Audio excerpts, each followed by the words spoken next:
Wait. Robyn Brown, a model? Did I miss that episode, or did TLC just conveniently skip a massive part of her life?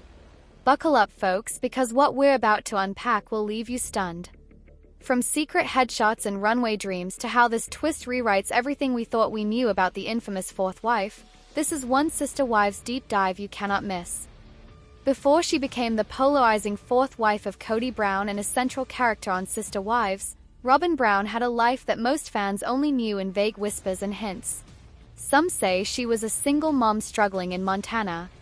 Others recall stories of heartbreak and redemption. But almost no one, not even die-hard fans of the show, knew that Robyn once dipped her toe into the world of modeling. Yes, modeling. Glamour shots, smoldering eyes, edgy poses. Not what you expect from the woman often cast as the tearful, soft-spoken, modestly dressed figure clutching tissues on camera.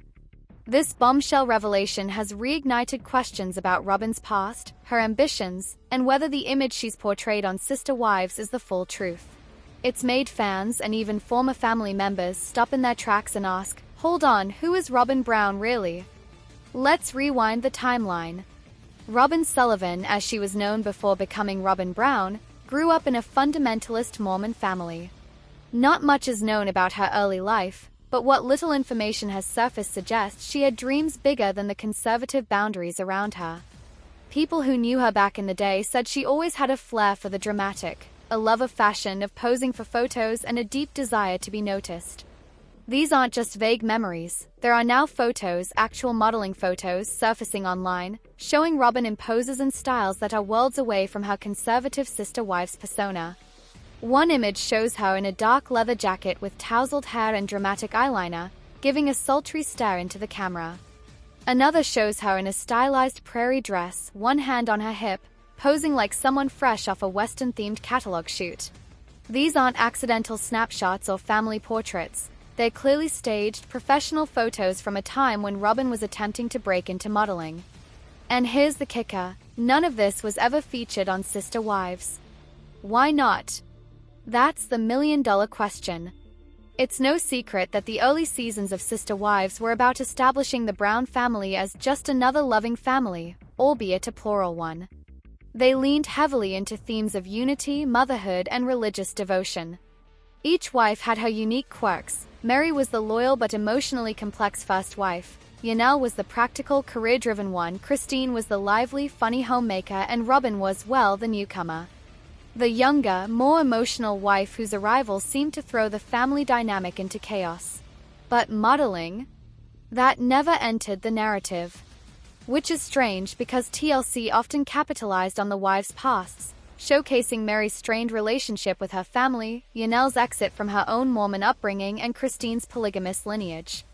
So why the silence on Robyn's past as a model? Some fans now suspect that her image, or rather her rebranding, was intentional. Think about it. Robyn entered the Brown family at a time when they were just about to explode into mainstream attention. The show was greenlit. The cameras were rolling. And Robyn's arrival as the fourth wife coincided with the family's legal troubles and media storm. It was the perfect time to mold a persona, to erase any remnants of a past that didn't fit the Sister Wives mold. But now that persona is cracking. In interviews and behind-the-scenes moments, Robyn has always painted herself as a victim of circumstances, a single mother with a painful past who just wanted a family. But the modeling photos and whispers from people who knew her before she joined the Browns tell a slightly different story. They tell the story of a woman who once had big dreams, possibly of fame and spotlight, and who may have seen Sister Wives not just as a path to love, but also as a vehicle to something more. Could Robyn have entered the Brown family with ambitions beyond simply joining a plural marriage? It's not so far-fetched. Some fans now point to subtle moments in the show's early seasons, the way Robyn always seemed aware of the cameras, her polished responses in interviews, her tears that flowed on cue, and are beginning to wonder whether Robyn was always performing. Not just for the audience, but for her place in the family hierarchy. It's no secret that Kody favored Robyn from the start. While his other wives took on the heavy lifting financially, emotionally, and even in raising kids, Kody seemed to give Robyn a pass. He doted on her. He defended her. He even legally divorced Meri to marry Robyn and adopt her children. Was this favoritism simply love? Or did Robyn's understanding of image and presentation, perhaps honed from her modeling days, play a role in how she won Kody over? Former fans of the show are revisiting old footage with fresh eyes. Some say they now notice how Robyn always adjusted her posture when the cameras rolled, how her makeup and outfits always seemed a bit more polished, a bit more camera-ready than the other wives. One fan even joked online, Christine looked like she just survived a tornado half the time, and Robyn always looked like she stepped off a photo set. That might sound harsh, but it speaks to a deeper truth. Robyn knew how to play the game. And if she did once pursue modeling, that knowledge of angles, lighting, posture, of presentation would have given her an edge. In a family dynamic that was already stretched thin, Robyn's polished exterior may have been both her weapon and her armor. And let's talk about the photos themselves. Where did they come from? According to online sources, a few were dug up from old modeling portfolio sites, the kind that amateur models used in the early 2000s to try and land gigs. Others were shared by people claiming to have known Robyn before her sister wives' days, and the resemblance is unmistakable. While some critics initially claimed the photos were fake or doctored, experts have since confirmed their authenticity. It's not just the existence of the photos that's shocking, it's what they reveal about Robyn's personality. She wasn't just standing still and smiling. She was emoting. She was acting. She was posing like someone trying to break into a very different life. And that brings us to the emotional twist of it all. What happened to that dream? Did Robyn abandon her modeling ambitions because of faith? Because of motherhood?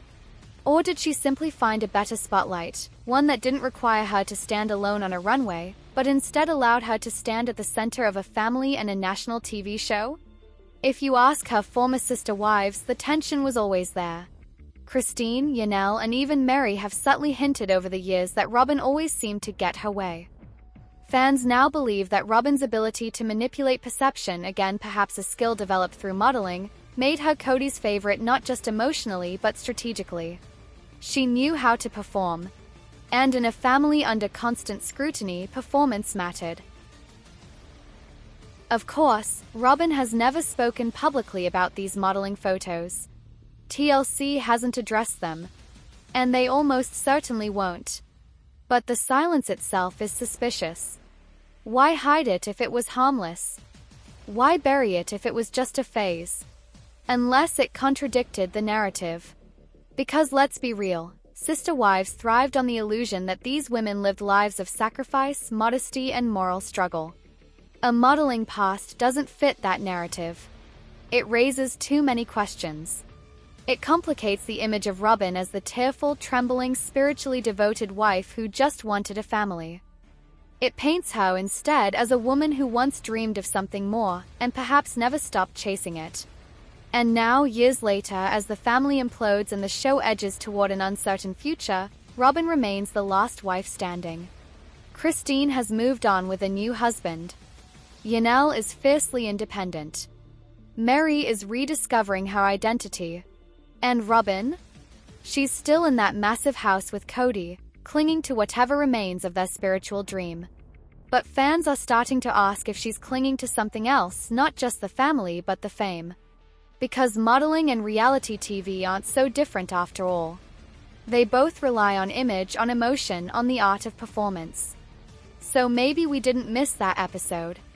Maybe TLC just didn't want us to see it. And maybe, just maybe, Robyn didn't want us to see it either, because that would mean acknowledging that the woman we've watched for over a decade isn't just the weeping wife who married into chaos. She's someone far more complex. Someone who once wanted to be a model. Someone who still knows how to strike a pose. And someone who may have modeled not just clothes but a whole new identity. The Sister Wives franchise has never shied away from capturing raw and intimate moments. But nothing could have prepared the cast, crew, or viewers for the devastating footage surrounding the untimely death of Garrison Brown, Janelle and Kody Brown's beloved son. In one of the most harrowing and emotional episodes ever filmed, Sister Wives aired the moment Meri Brown learned about Garrison's death while the cameras were still rolling. What followed was not just heartbreak, it was an unfiltered, gut-wrenching display of grief, confusion, and the unraveling of a family already walking on fragile ground. As the season unfolded, the Brown family had already been reeling from mounting tensions, fractured relationships, and public scrutiny. Meri, who had been navigating her post-Kody independence and trying to redefine her role in the family, had slowly started to carve out her new chapter. For months, she had been focusing on herself, exploring personal growth and reimagining what a future might look like without being tethered to the emotional rollercoaster that was her plural marriage. In that moment, she never expected to be pulled back into the emotional nucleus of the Brown family, let alone in such a tragic way. The episode started like any other. Meri was shown talking to producers about her upcoming travel plans and her new ventures outside of Flagstaff. She seemed hopeful. Her face bore a calm but curious expression. Her words carried the weight of someone finally beginning to feel the freedom of her own voice.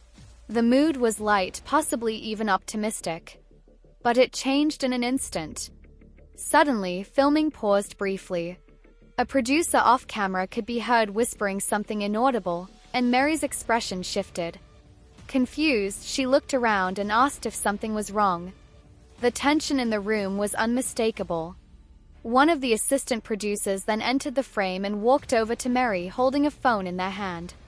They handed it to her carefully, saying only, "Janelle needs to speak with you. It's urgent." Meri took the phone without hesitation, though concern instantly spread across her face.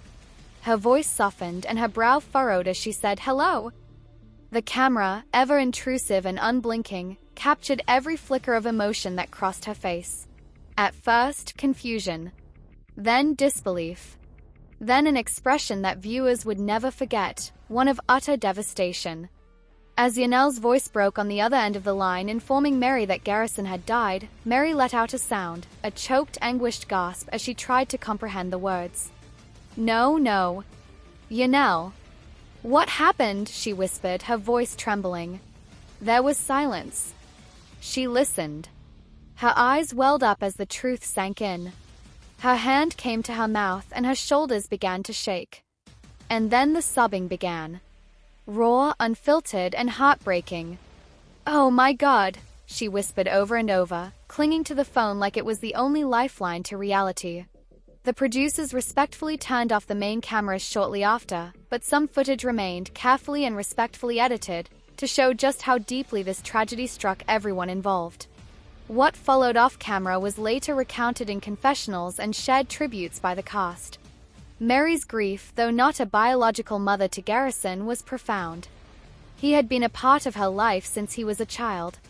The Brown family's unique dynamic meant that every child was raised communally. Though the relationships between the wives had grown distant and strained over time, the children had always been the emotional bridge. For Meri, losing Garrison wasn't just the loss of a family member, it was the loss of a piece of a family history that she had dedicated her life to. In a separate interview filmed weeks later, Meri appeared solemn and reserved. Dressed in muted colors, she looked down often, and her voice cracked as she tried to put her feelings into words. He was just this bright soul. He had this energy that you couldn't ignore. Even when things were hard with Kody or between the wives, Garrison always made time for everyone. He was respectful but strong. Funny but gentle. I didn't see him as often as I used to in recent years, but he was still ours. He was our boy. She paused to gather herself, wiping away tears before continuing. I can't explain how it feels to get that call. To know that someone you helped raise, someone you watched grow up and make mistakes and become a man is just gone. It rips something from your soul. I wasn't there with Janelle, and I wish I had been. But we've spoken. We've cried together. And we'll keep crying for him. The grief was universal. Kody, often seen as emotionally restrained and distant in the last several seasons, broke down during his own confessional. His face was pale, and his voice hollow as he recalled the moment he heard the news. No parent should have to bury their child, he said, voice trembling. I've made a lot of mistakes as a father. There's things I didn't see, things I ignored. And now I don't get a second chance. I'll never hear his voice again. I'll never get to fix things with him. The airwaves erupted with support, but also pointed criticism. Longtime fans of the show expressed both their sorrow and their frustrations. Many couldn't help but revisit past episodes, remembering Garrison's growing conflict with Kody over the years, especially during the COVID years when Garrison and Gabe both pushed back against Kody's strict mandates.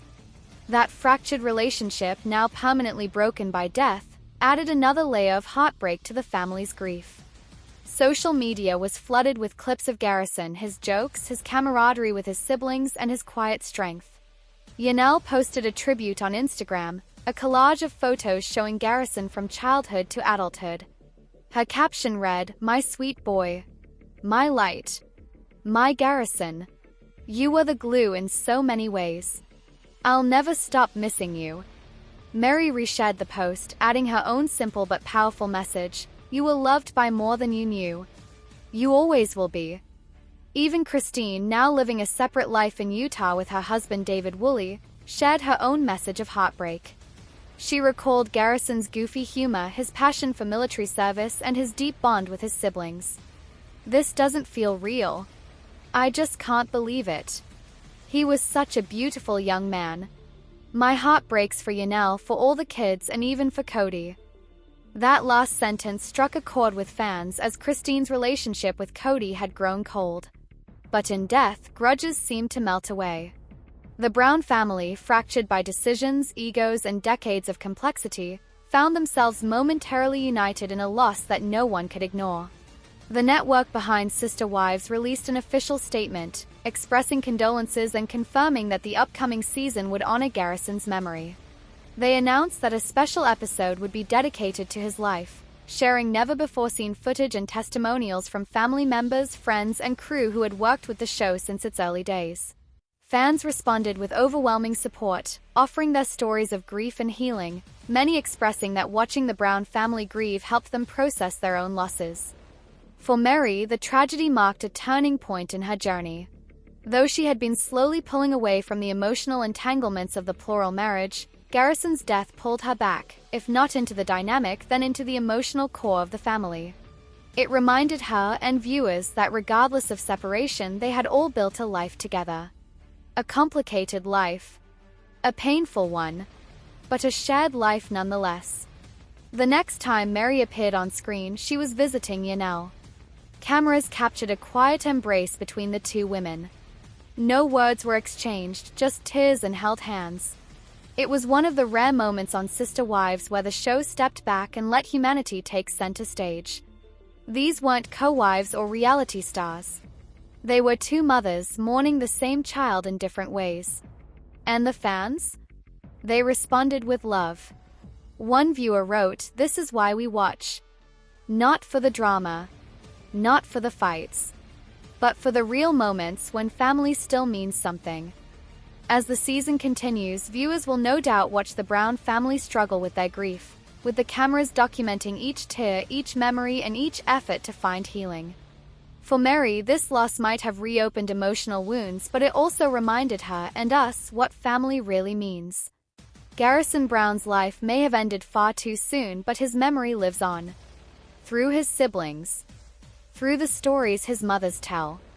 And through every moment that Sister Wives captures from here on out. The footage of Meri learning about his death is more than just television. It's a permanent, painful, but necessary reminder that behind every reality show is a real family. One that bleeds, that breaks, and hopefully one that eventually begins to heal. The cameras may have caught the moment Meri's heart broke, but what they really gave the world was something far more powerful. The reminder that grief is universal, that love is eternal, and that in the face of unspeakable tragedy, even the most broken families can come together, if only for a moment. And maybe, just maybe, that's enough to start healing.